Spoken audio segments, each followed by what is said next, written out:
జిల్లా కమలాపూర్లో సీఎం రేవంత్ రెడ్డి మంత్రి పొన్నం ప్రభాకర్ చిత్రపటాలకు క్షీరాభిషేకం చేశారు. కాంగ్రెస్ పార్టీ నాయకులు డయాలసిస్ యూనిట్ మంజూరు చేయడంపై హర్షం వ్యక్తం చేశారు.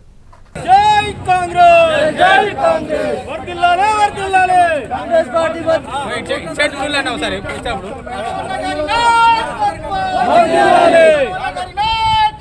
వర్ధిల్లాలే వర్ధిల్లాలే జిందాబాద్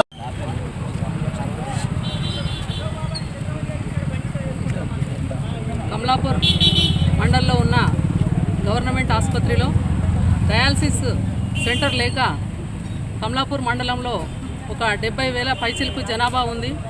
అందులో ఒక 70 మంది డయాలసిస్ పేషెంట్స్ ఉన్నారు. వారందరూ డయాలసిస్ చేయించుకోవడానికి హనుమకొండ కానీ కరీంనగర్ కానీ వెళ్లాల్సిన పరిస్థితి ఏర్పడుతుంది.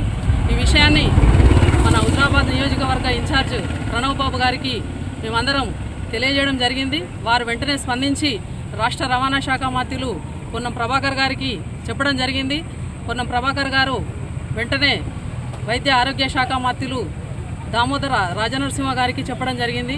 వారు వెంటనే స్పందించి కమలాపూర్ మండలంలో ఉన్న గవర్నమెంట్ ఆసుపత్రిలో డయాలసిస్ సెంటర్ ఓపెనింగ్కి శాంక్షన్ చేయడం జరిగింది.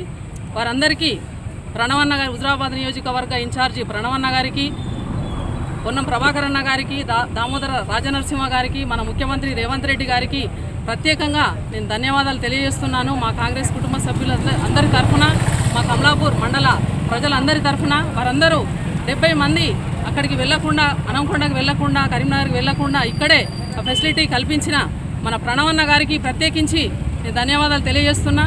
ఈ డయాలసిస్ సెంటర్కి కావడం కోసం మన బ్లాక్ కాంగ్రెస్ అధ్యక్షులు అయినటువంటి బాల్సాన్ రమేష్ అన్న గారు కూడా ఎప్పుడు పొన్నం ప్రభాకర్ అన్న గారిని చాలాసార్లు కలవడం జరిగింది. వారి కృషి ఈ డయాలసిస్ సెంటర్కు చాలా ఉందని తెలియజేస్తూ జై ప్రణవన్న, జై ప్రణవన్న. ఈరోజు మరి కమలాపూర్ సిఎస్సి సెంటర్కు డయాలసిస్ సెంటర్ రావడం శాంక్షన్ చేయడం జరిగింది 33 లక్షలతోటి. గత ప్రభుత్వం మరి ఏంటంటే క్యాడర్ స్ట్రెంత్ లేక హాస్పిటల్ 30 పడకల హాస్పిటల్లో జీవో ఇచ్చారు తప్ప ఎలాంటి వైద్యులను కానీ మరి దానికి తగ్గట్టు స్టాఫ్గా నియమించలేదు. ఒక డెడ్ బాడీ ఫ్రీజర్ కానీ అల్ట్రాసౌండ్ కానీ మిషన్లన్నీ ఉన్నాయి, అవి తుప్పుబట్టి జంగుబట్టి పోతున్నాయి. మరి ఏదో ప్రజాప్రభుత్వం వచ్చిన తర్వాత మరి ఒకటికి మరి ఇప్పుడు హాస్పిటల్ సిఎస్సి అభివృద్ధి కొరకు మరి స్థానిక in charge Congress party in charge Udatala Pranav Babu గారు కానీ మరి మన ఇన్ఛార్జ్ మంత్రివర్యులు పొన్నం ప్రభాకర్ గారు కానీ ప్రత్యేక శ్రద్ధతో హాస్పిటల్ను ఈ మధ్యనే ఒక 30 లక్షలతోటి దాన్ని డెవలప్ చేయడం జరిగింది. ఎందుకంటే లేబర్ రూమే కానీ మరి దానికి ఎక్స్రే యూనిట్, కొత్త ఎక్స్రే యూనిట్ కొరకు ఆ ల్యాబ్ ఒకటి తయారడం జరిగింది, నర్సింగ్ స్టేషన్ తయారడం జరిగింది, ఒకటి బయోమెడికల్ అదొకటి పెట్టడం జరిగింది, దోబిగాడ్ పెట్టడం జరిగింది, మరి డూమ్ రేకులు పెట్టడం జరిగింది, మరి కాంపౌండ్ వాల్ పెట్టడం జరిగింది. మరి క్యాడర్ స్ట్రెంత్ అంటే ఏంటంటే హాస్పిటల్కి ఎంతమంది డాక్టర్లు అవసరమో అంతమంది సమకూర్చేదాన్ని క్యాడర్ స్ట్రెంత్ అంటారు. మనకు 45 మంది సిబ్బంది అవసరము. అట్లాంటిది గత ప్రభుత్వాలు ఏం పట్టించుకోలేదు. ఆ క్యాడర్ స్ట్రెంత్ కూడా మా కాంగ్రెస్ పార్టీ ఇన్ఛార్జ్ గారు తీవ్రంగా ప్రయత్నం చేస్తున్నారు.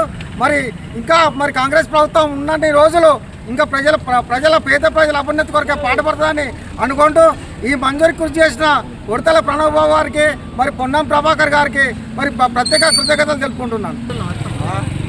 ఈరోజు కమలాపూర్ మండల కేంద్రంలో ప్రభుత్వ ఆసుపత్రిలో పొన్నం ప్రభాకర్ గౌడ్ గారు మరియు మా నియోజకవర్గ ఇన్ఛార్జ్ ప్రణవ్ బాబు గారు సహకారం చేత ఇవాళ మా ప్రభుత్వ ఆసుపత్రికి ఎన్నో సంవత్సరాల నుండి ఈ ప్రాంత ప్రజలు అనేక రకాలుగా ఇబ్బంది పడుతున్న తరుణంలో మరి ఆ యొక్క కష్టాన్ని గుర్తించి మా హుజరాబాద్ నియోజకవర్గ ఇన్ఛార్జ్ ప్రణవ్ బాబు గారు మరి మా ఇన్ఛార్జ్ మంత్రి అయిన పొన్నం ప్రభాకర్ గౌడ్ గారు మరియు ఆరోగ్య శాఖ మంత్రి అయిన దామోదర రాజనరసింహ గారి దగ్గర అనేక మార్లు మా మండలంలో రోగులు పడుతున్న అనేక రకమైన సమస్యల దృష్టికి తీసుకెళ్లి అనేక మార్లు కలిసి వాళ్ళ మా మండలానికి డయాలసిస్ కేంద్రాన్ని తీసుకొచ్చినందుకు వారికి నియోజకవర్గ ఇన్ఛార్జ్ ప్రణవ్ బాబు గారికి ప్రత్యేకమైన ధన్యవాదాలు తెలియజేస్తూ ముగిస్తున్నాను. ప్రజాప్రభుత్వంలో రేవంత్ రెడ్డి గారు విద్యా వైద్యానికి ఎక్కువ పెద్దపీట వేసి వాళ్ళ ప్రజల శ్రేయస్సు కోసం కృషి చేస్తున్న రేవంత్ రెడ్డి ప్రభుత్వానికి ప్రత్యేకమైన ధన్యవాదాలు తెలియజేస్తున్నాం.